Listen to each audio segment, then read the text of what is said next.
Today, we're going to learn how to tie a bowline knot. So first, take one end of the rope and make a loop. Make sure that the end is on top.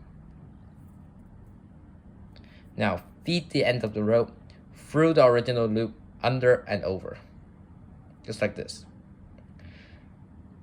Now, feed the rope under the original rope here and over it again, and then back in the loop,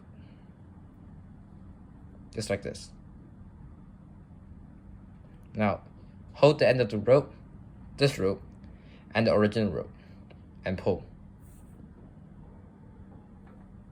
And there you have it, the bowline knot.